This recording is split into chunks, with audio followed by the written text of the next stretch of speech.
What's up, YouTube? I miss you guys. Welcome back to the channel.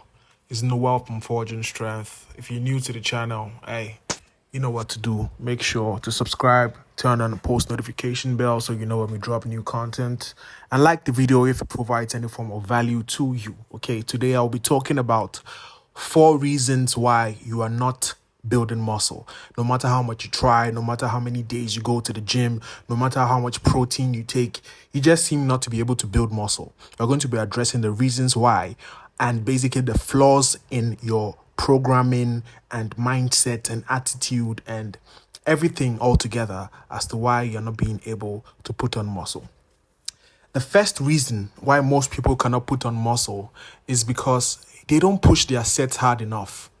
They just don't push their sets hard enough.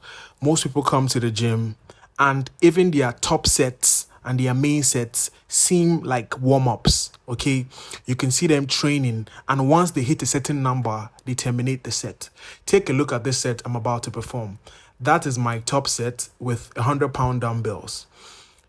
Basically, at the end of this set, I think I had about 11 reps or so.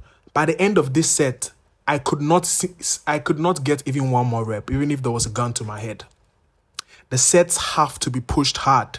That is the only way you can make your body aware of the fact that you are putting demand on it, demand for growth.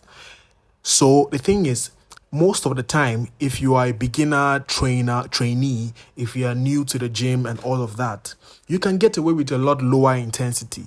You can train with so many reps in the tank and reps in reserve and still see results. But once that phase passes, once you've put on like 10 to 15 pounds of muscle, of newbie gains, basically, that's the end of that. Once you're in the intermediate territory to the advanced territory, in order to see any significant amount of growth, you are going to have to push the sets hard. So for me, what I do is I take 2 top sets and then I push that very, very hard to the point where I can have maybe just one more rep in the tank most of the time. So you take the sets close to failure or to failure, and you are definitely going to see results at the end of the day. The next thing I've noticed among people who go to the gym and do not get results is that they cheat their reps too much. They cheat their reps. You see a whole lot of reduced range of motion, half repping stuff, and most of the time it stems from the fact that they are ego lifting, using weights that you're not strong enough to handle. You see, okay, so your gym partner is using 100-pound dumbbells, and so you also have to use 100-pound dumbbells, even though you can barely get the weight up on your shoulders. So, ego lifting and all of that is just going to stifle your progress in the long haul. You're going to waste time doing a bunch of nothing and not gain any muscle at all, not gain any strength, not progress. You'll be in the gym year after year and not seeing any progress. So stop cheating your reps, stop ego lifting, reduce the weight, deepen the range of motion, and that is definitely going to get you some gains because the target muscles are actually being hit. The third reason that I've noticed why people are not being able to put on muscle is that they are training too much. So this is the opposite of what I said as the first point, being pushing the sets too hard. They are training too much. Most people, you see them in the gym every single day, 7 days a week. They're training balls to the wall, no reps, leaving no reps in the tank. And at the same time, these people are sleeping like 3-4 hours in the night. In the night, they are going to bed at like 1 a.m. and waking up at like 5 a.m. and going to do cardio on top of that. It's like if you're training that hard, you're not giving your body enough time to recover and enough both muscular adaptation and neurological adaptation. You're not giving it enough time for these things to take place. Your body cannot recover, and so your body cannot grow with regards to strength and muscle, because the fibers are constantly being broken down.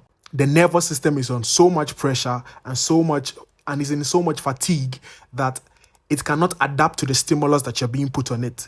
So reduce the training volume.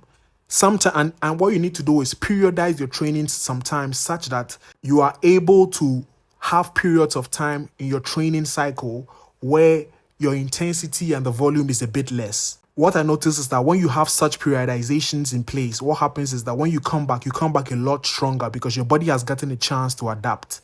So sometimes take breaks, 3 days, 4 days off the gym to recover, and then get back into it.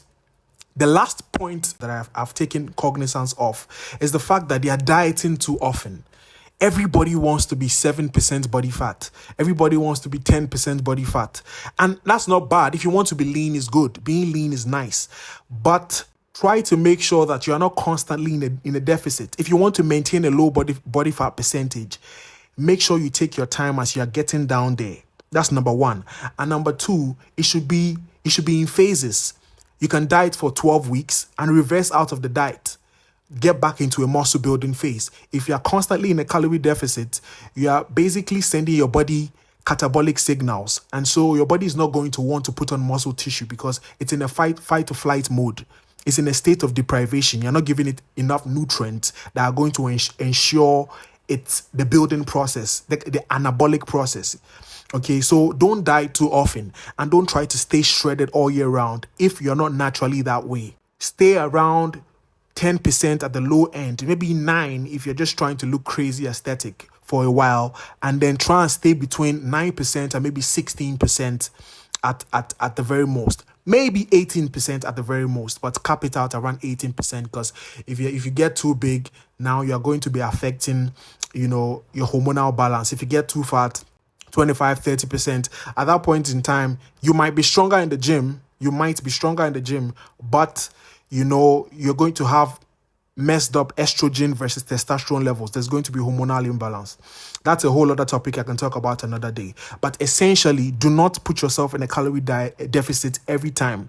Periodize your dieting periods. Make sure that there are periods in a year where you are focusing on primarily building muscle. The advice I like to give is take about 9 months and stay in an anabolic state, either around maintenance or slightly above. And 3 to 4 months of the year, sharpen up. If your body fat is going up too fast, you try and drop it down a bit. Stay between 12% and maybe 18%.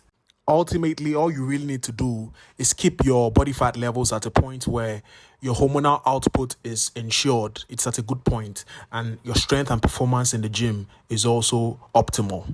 So there you have it. 4 reasons you're not building muscle. If you like the video, See you in the next one.